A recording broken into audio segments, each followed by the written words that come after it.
დონალდ ტრამპმა საბოლოოდ მიიღო გადაწყვეტილება. ამერიკის შეერთებული შტატები რუსეთის თავდაცვის სამინისტროს სტრუქტურების წინააღმდეგ სანქციების ახალ პაკეტს აწესებს, ხოლო სირია, მოსკოვის ყოფილი უახლოესი მოკავშირე, ახლო აღმოსავლეთში დაეთანხმა რადიკალურად შეამციროს რუსეთის ნავთობის იმპორტი. სანაცვლოდ კი მოეხსნა სირიის წინააღმდეგ დაწესებული ბოლო ამერიკული სანქციები. ორივე გადაწყვეტილება ერთსა და იმავე ადგილს ურტყამს. იმ ფულს, რომელსაც რუსეთი ომისთვის იღებს, უბრალოდ სხვადასხვა მხრიდან. ერთი პირდაპირ ზღუდავს რუსეთის ფედერაციის სამხედრო სტრუქტურებს, ხოლო მეორე კიდევ უფრო ამცირებს ისედაც შემცირებულ შემოსავალს რუსეთის ნავთობის გატიდვიდან. თუ ძალიან მოკლედ ვიტყვით, ეს ალბათ პირველი სერიოზული დარტყმა აშშ-ის მხრიდან გასული წლის განმავლობაში. და ბოლოს ვაშინგტონმა კვლავ დაიწყო სანქციების დაწესება რუსეთის ფედერაციის წინააღმდეგ. ამ გამოშვებაში დეტალურად განვიხილავთ ორივე მოვლენას, როგორც პირდაპირ სანქციებს, ასევე სირიის ნავთობისგან მოწყვეტას. მე ვარ ალექსეი პეჩი, მოდით ერთად განვიხილოთ ეს თემა. მაგრამ სანამ დავიწყებთ, გთხოვთ გამოიწეროთ ეს YouTube არხი, მოიწონოთ ეს მოშვება და აუცილებლად დაწეროთ ნებისმიერი თქვენი კომენტარი ამ გამოშვების ქვეშ. მოდით დავითხოვთ აშშ-ს ახალი სანქციების შესახებ ყველაზე ახალი ამბით რუსეთის წინააღმდეგ. ამერიკის შეერთებული შტატების სახელმწიფო დეპარტამენტმა ფედერალურ რეესტრში გამოაქვეყნა შეტყობინება, რომელიც გვეუბნება, რომ რუსეთის თავდაცვის სამინისტროს წინააღმდეგ სანქციები ფორმალურად ძალაში შევიდა ჯერ კიდევ 24 ივლისს. თუმცა ამის შესახებ ოფიციალურად მაშინვე არ განაცხადეს. აშშ-ის სახელმწიფო დეპარტამენტის დოკუმენტში პირდაპირაა მითითებული საფუძველი. შემდეგ ციტატა. 2026 წლის 24 ივლისს აშერკორს მთავრობა მიიღო ზომები, რომლებიც გათვალისწინებულია მასობრივი განადგურების იარაღის გავრცელებლობის შესახებ კანონის მესამე მუხლით ირანის მიმართ, ჩრდილოეთ კორეისა და სირიის მიმართ. ანუ ფორმალური მიზეზი თავად რუსეთის ომი უკრაინის წინააღმდეგ არ არის. არამედ ბრალდება მასობრივი განადგურების იარაღის გავრცელებასა და ხელშეწყობაში ერთდროულად სამ ქვეყანასთან მიმართებაში, ირანთან, ჩრდილოეთ კორეასთან და სირიასთან. აქ ნიშნავენია გავიგოთ, რამდენად ნელია აშშ-ს აპარატი, მაგრამ რამდენად თანმიმდევრულია მაინც. ან უკრაინისთვის უნდა გავიგოთ, რომ უკრაინის წინააღმდეგ ომისთვის რუსეთის წინააღმდეგ სანქციები კიდევ რამდენიმე წლის განმავლობაში შემოა. მაშინაც კი როცა ომი დასრულდება. მოდით ასე ვთქვათ, სირიაში უკვე თითქმის 2 წელია ახალი ხელისუფლებაა. ბაშარ ასადის რეჟიმი დიდი ხანია დაეცა, მაგრამ სანქციები დრემდე მაინც ემატება. ეხლა ვინ მოხვდა კონკრეტულად ამ შეზღუდვებში? და აქ სია საკმაოდ დეტალურია.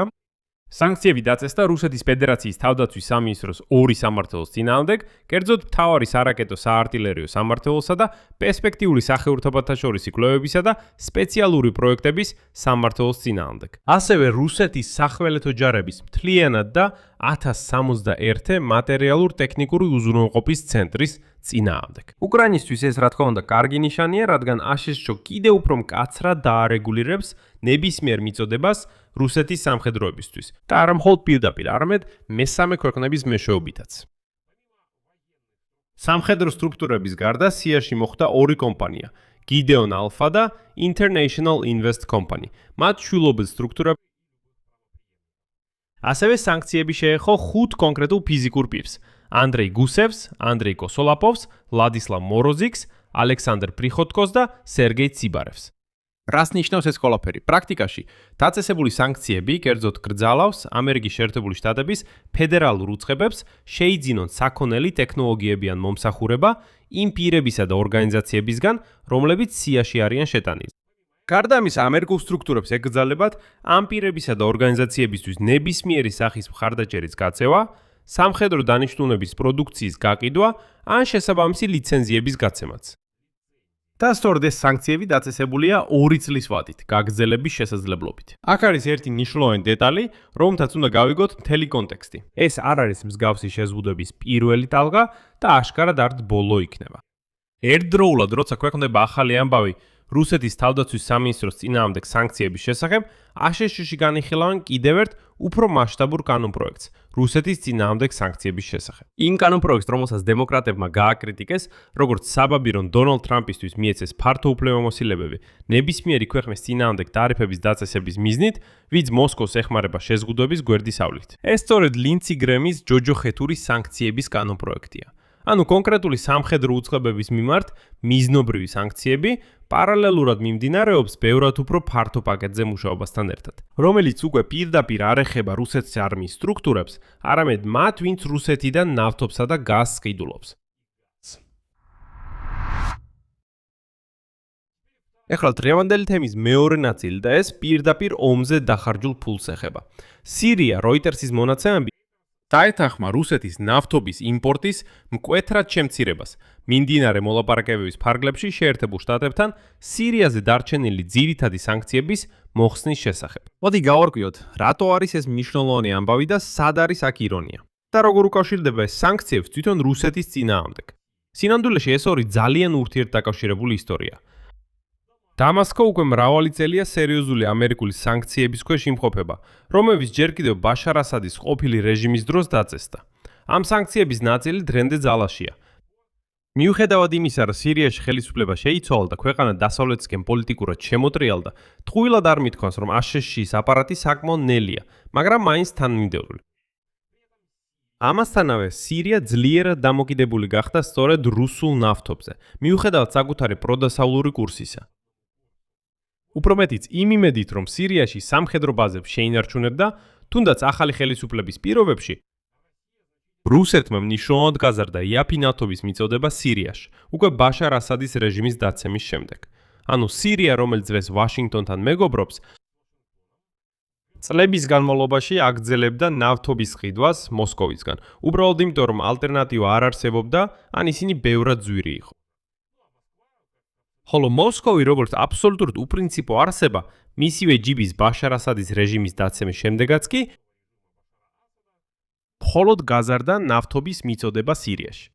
თითქოს კარგი ბაშარ ასადი თქვენ, რა თქმა უნდა დაამხეთ, მაგრამ არაუშავს, გავაგრძელებთ თქვენთვის ნავთობის მიწოდებას. და ეხლა დამასკო საკითხს პირდაპირ აკენებს. მოხსენით ჩვენზე დარჩენილი სანქციები და ჩვენ მკვეთრად შევამცირებთ რუსული ნავთობის შესყიდვებს. შეიძლება საერთოდაც უარი ვთქვათ მასზე. აქ მინდა აღნიშნო, რომ სირია რუსულ ნავთობზე დამოკიდებულია არა თავისინებით, არამედ აუცილებლობის გამო და სირიის ჩინოვნიკები ითხოვენ ჯერ მოხსნან მათზე სანქციები, რათა სირიის რესპუბლიკამ შეძლოს ალტერნატივების პოვნა. იმიტომ რომ ეხლა იმის გამო რომ სანქციები ჯერ კიდევ ძალაშია, არავინ სხვა არ სურს სირიასთან მუშაობა. თითქოს ეს სანქცირებული ქვეყანაა და უკეთესია არ ჩაერიო. ანუ დამასკოს ლოგიკა ასეთია. მოხსენით შეზღუდვები და ჩვენ გვექნება შესაძლებლობა ვიპოვოთ სხვა მომწოდებლები. და მაშინ ჩვენ მარტივად საერთოდ უარს ვიტყვით ამ მოსკოვზე. ის ჩვენთვის პრინციპში არც ისე საინტერესოა. და აი სირიის ენერგეტიკული სექტორის წარმომადგენელმა პირდაპირ განაცხადა, რომ დამასკო უკვე ეძებს ახალ მომწოდებლებს და მისი თქმით დაანონსა რადიკალური ცვლილებები ქვეყნის ენერგეტიკულ პოლიტიკაში.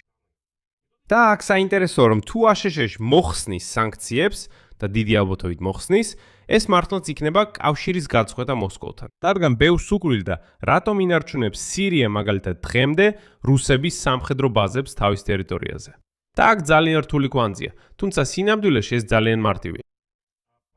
სანამ სირია დამოკიდებულია რუსულ ნავთობზე, ის ვერ უარყოფს რუსეთს სამხედრო ბაზების განთავსებაში, რადგან თუ ასე მოიქცევა, რუსეთი იმავე წამს სრულად შეწყვეტს ნავთობის მიწოდებას.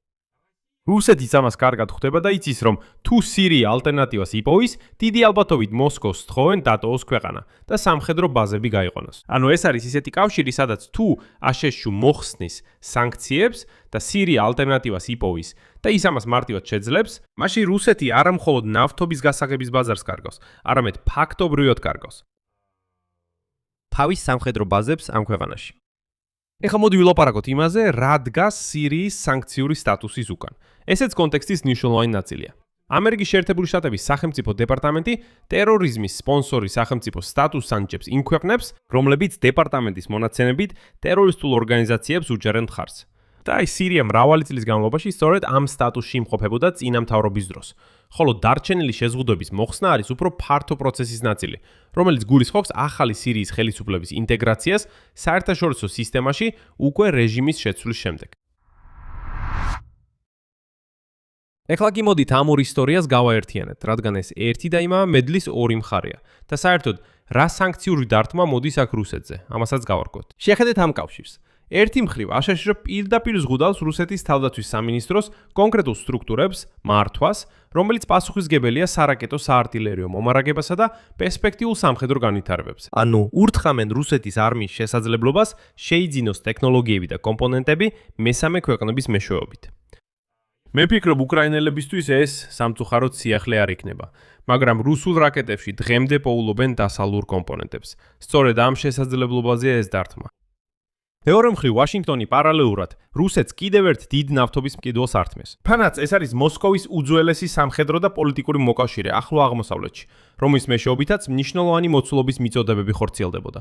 და აქ უნდა დავამატოთ, როგორც ამბობენ, ახალი კონტექსტი, რომელიც ამ ამბავს კრემლისთვის კიდევ უფრო მტკივნე უცხდის. ნავთობის გადამუშავება თავად რუსეთში უკვე მინიმუმამდე დაეცა ბოლო 20 წელზე მეტში. Bloomberg-ის შეფასებით ივლისში ნავთობის გადამუშავებამ შეადგინა მხოლოდ 3.6 მილიონი ბარელი დრეში. ეს ერთი წამით მინიმუმია 2002 წლის მაისის შემდეგ. ამ თითქმის მთელი მეოთხედი საუკუნის განმავლობაში და ვლადიმირ პუტინის მმართველობის მთელი პერიოდის განმავლობაში. ჩემს Telegram არხზე Pichi News Bully აღწერაში ამ ვიდეოს ქვეშ მე სხვადასხვა ბუშინ გამოვაკოფნა ესეთი საინტერესო გრაფიკი, რომელიც შესანიშნავად აჩვენებს ნავთობის გადამუშავების ამ ვარდმას და ეს მართლაც ძალიან მკვეთრია. შედარებისთვის 2020-დან 2025 წლამდე პერიოდში ამავე დროს რუსეთის ნავთობის გადამამუშავებელი ქარხნები საშუალო დღეში 5.9 მილიონზე მეტ ბარელს ამუშავებდნენ. ანუ ამჟამინდელი მაჩვენებელი დაახლოებით მესამედით ნაკლებია სეზონურ ნორმაზე. მიზეზი კი რეკორდული სერია დარტყმებისა. უკრაინული დრონები ნავთობის ობიექტებს, კერძოდ მხოლოდ გასულ თვეში თავდასხმის ობიექტი გახდა 18 ქარხანა. მათ შორის რუსეთის უმსხვილესებიც. ეს არის ომსკის ნავთობ გადამამუშავებელი ქარხანა, რომელიც უკრაინის საზღვრიდან 2500 კილომეტრზე მეტ მანძილზე მდებარეობს. ეხლა მოდი ეს ყველაფერი მთლიანობაში შევაჯამოთ. რუსეთის ნავთობ გადამამუშავებელი ინდუსტრია უკვე ჩამოშლილია დარტყმებით ქვეყნის სიღრმეში, სანქციების გარეშეც კი. ეხლა ამას ემატება კიდევ ერთი მყიდველის, სირიის დაკარგვა. სირია მკვეთრად შეამცირებს შესყიდვებს და დიდი ალბათობით დროთა განმავლობაში რუსებს სთხოვს, რომ ქვეყანა დატოვონ და სამხედრო ბაზები გაიყვანონ. ხო, სხვათაშორის საქართველოს ნოცნენელა უარს ამბობს რუსულ ნავთობზე. და ამავდროულად ამერიკის ახალი სანქციების პაკეტი კონკრეტული სამხედრო სტრუქტურების წინააღმდეგ, რომლებიც არმიის მომარაგებაზე არიან პასუხისმგებელი. ანუ დარტყმა ერთდროულად სამ მიმართულებაზე მოდის. ნავთობპროდუქტების წარმოებაზე თვითონ რუსეთში, საგარეო ბაზრებზე, მათი რეალიზაციის არხებზე და სამხედრო უწყებებზე, რომლებიც ამ რესურსებს შემდეგ ომში ხარჯავენ. რას ნიშნავს ეს მოვლენების შემდგომი განვითარებისათვის? სანქციები თავდაცვის სამინისტროს კონკრეტული სამმართველოების წინააღმდეგ თავისთავად ვიქნები გულახდილი, შედარებით მიზანმიმართული ზომაა, რომელიც ნაკლებად სავარაუდოა, რომ დაუყოვნებლივ პარალიზებას მოახდენს რუსეთის არმიაზე. მსგავსი სიები ფიზიკური პირებისა და ორგანიზაციების რეგულარულად ივსება. და მოსკოვმა უკვე დიდი ხანია შექმნა სანქციების გვერდის ავლის მექანიზმები, სხვადასხვა შუამავლური სტრუქტურებისა და მესამე ქვეყნების მეშვეობით. ანუ ეს უკვე დამუშავებულია. და როგორ უნდა აიცილოს სანქციები, მოსკოვმა კარგად იცის. ამიტომ ბევრად უფრო მნიშვნელოვანი გრძელვადიანი ეფექტი იქნება სწორედ სირიის ნავთობის ბაზრის დაკარგვა. თუ დამასკო მართლაც კვეთრად შეამცირებს შესყიდვებს, ეს კიდევ უფრო მჭიდროდ მოჭერს ამ კვანტს რუსეთის ისედაც ჩამოშლილი ნავთობ გადამამუშავებელი ინდუსტრიის გარშემო. საგულისხმოა ისიც, რა მოხდება თვით სირიასთან, თუ მასზე უკვე მოხსნიან სანქციებს.